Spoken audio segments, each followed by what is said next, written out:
Olá, tudo bem? Boa semana a todos vocês. Quero deixar uma mensagem da Palavra de Deus de fé e esperança para cada um de nós. A Bíblia nos diz em 2 Pedro capítulo 2, vou ser bem resumido nas passagens que são diversas, que falam sobre a volta de Jesus. Esse tema é sobre isso. Que haverá falsos profetas, entre o povo de Deus. Aqui, capítulo 2, verso 1. Assim como no meio do povo surgiram falsos profetas, assim também haverá entre vós falsos mestres, os quais introduzirão dissimuladamente heresias destruidoras, até ao ponto de negar o soberano Senhor, que os resgatou, trazendo sobre si mesmos repetida destruição. Aí o verso 2. E muitos seguirão suas práticas libertinas, e por causa deles será infamado o caminho da verdade. E então, muitos falsos profetas vão enganar as pessoas, vão dizer doutrinas dissimuladoras, heresias, e renegando o próprio Senhor Jesus, o próprio Deus, e jogando a verdade por terra, como a gente já havia falado muito algumas semanas atrás, do que realmente a Roma papal, faz com o evangelho, bota o falso no lugar do verdadeiro. E farão comércio de vós. Muitos religiosos fazem comércio das pessoas, inventando com as coisas de Deus algo que não existe, cobram por milagres, então fazem grandes coisas, mas exploram das pessoas, de todas as formas. O verso 4 diz assim, capítulo 2 de 2 Pedro. Ora, se Deus não poupou antes quando pecaram, antes precipitando-os no inferno, os entregou a abismos de trevas, reservando-os para juízo. Então, assim como não poupou os demais também, o povo na época de Noé, o mundo na época de Noé, que Noé pregou durante 120 anos, e pregando a justiça, e ele só foi preservado com a sua família, mas os restantes não foram preservados. Deus fez o dilúvio vir sobre os justos e os ímpios. Também teve a cidade de Sodoma e Gomorra, foi reduzida a cinzas. Também Deus não poupou por causa da impiedade, da maldade, da perversão, das coisas, de prostituição e tudo mais. E tendo as posto como exemplo para quem quer viver impiamente. Também livrou o justo Ló, que estava na cidade de Sodoma e Gomorra. Foi o único livrado, ele e suas filhas, daqueles libertinos e insubordinados. A Bíblia nos diz aqui, verso 7. Versos 6 e 7 diz isso. Então Deus, ele tem uma obra a fazer, uma obra de juízo a fazer sobre a terra. E somente aqueles que perseverarem com Deus, guardando sua palavra, será livre da condenação. Gostaria de ler outra aqui, capítulo 3 de 2 Pedro, e o verso 9, depois do verso 13. O verso 10 também.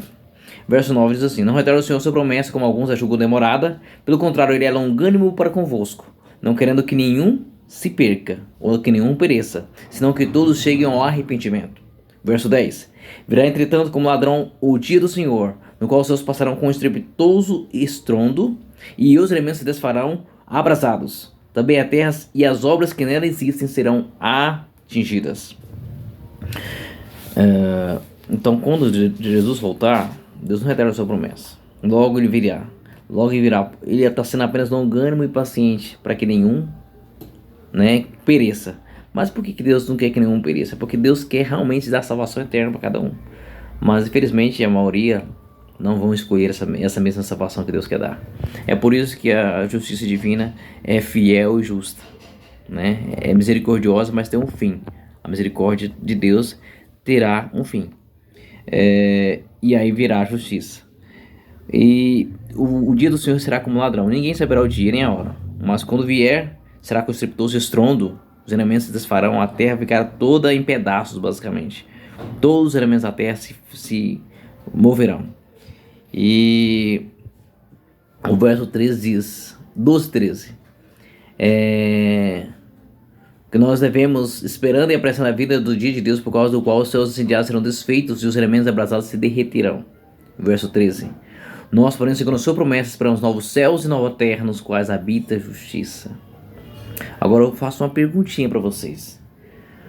Qual a justiça que há nesse mundo que representa um governo de Deus? Se a gente for olhar para os governos humanos, nenhum mostra totalmente justiça que vem de Deus, mas eles seguem um pouco quando existem as leis, né, em benefício do próprio ser humano, as leis de Deus. Mas quando eles distorcem as leis de Deus, todas as outras leis não são consideradas. Assim também, quando a gente pensa no céu, a gente tem que pensar que a justiça de Deus será estabelecida. O juízo eterno de Deus é para a sua justiça ser estabelecida na terra. Até porque os limites da misericórdia de Deus terão um fim.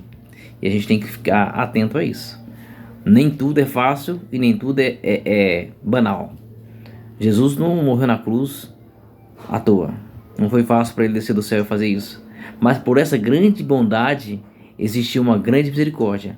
E por essa maior misericórdia que existiu depois da sua morte, virá uma grande justiça. E essa justiça já está sendo feita.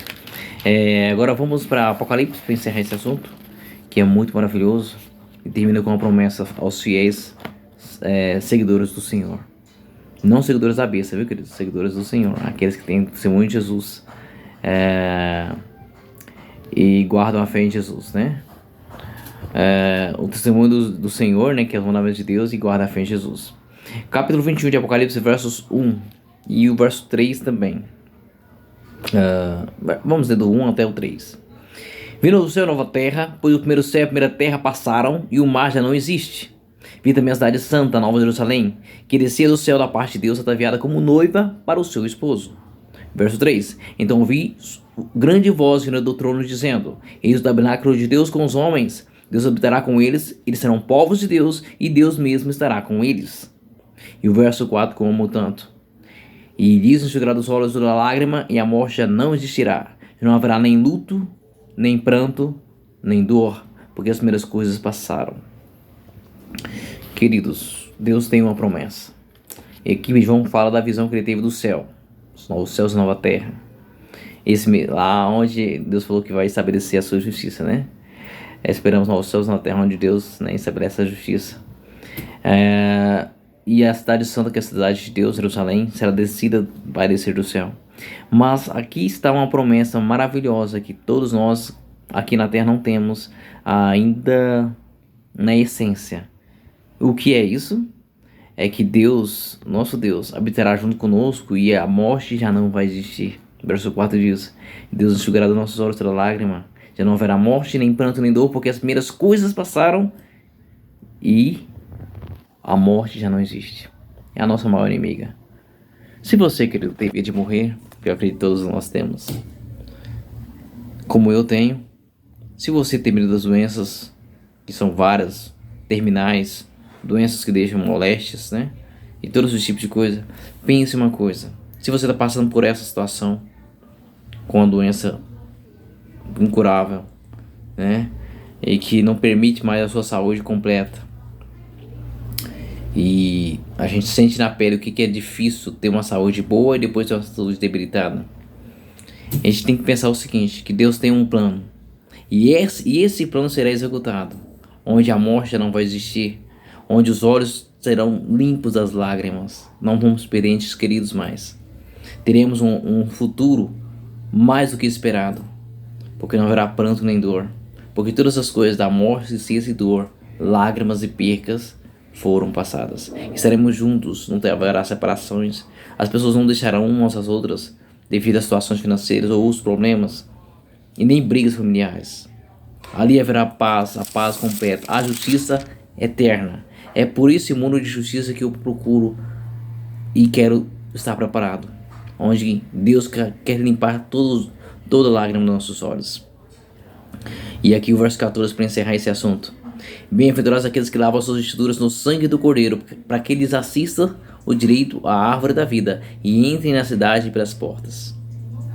Então, queridos, para entrar na cidade que é feita a ouro, se você for legal, porque você vai ver todo esse grande, né, esse grande tema aí sobre esses grandes promessas, grandes anúncios de como é a Nova Jerusalém, de como é a cidade de Deus e de como Ele vai nos dar esse presente.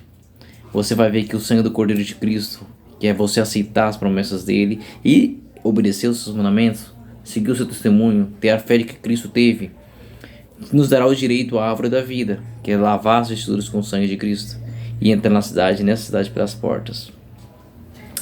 E Jesus vai vir, ele virá. Ele virá e não tardará. O que importa agora é a gente só esperar. Um abraço, queridos. Deus abençoe você e sua família. Cuide de nós. Tem uma música do Arauto do Rei que diz assim: nunca mais as lágrimas, nunca mais a dor, nunca mais o sofrimento, só a paz e só o amor, muita alegria ao lado do Senhor. Nunca mais as lágrimas, só o amor. Nunca mais escuridão, só beleza e luz. Viveremos na presença de Jesus. Nunca mais as lágrimas, nunca mais a dor, nunca mais o sofrimento, só a paz e só o amor, muita alegria ao lado do Senhor. Nunca mais as lágrimas, só o amor.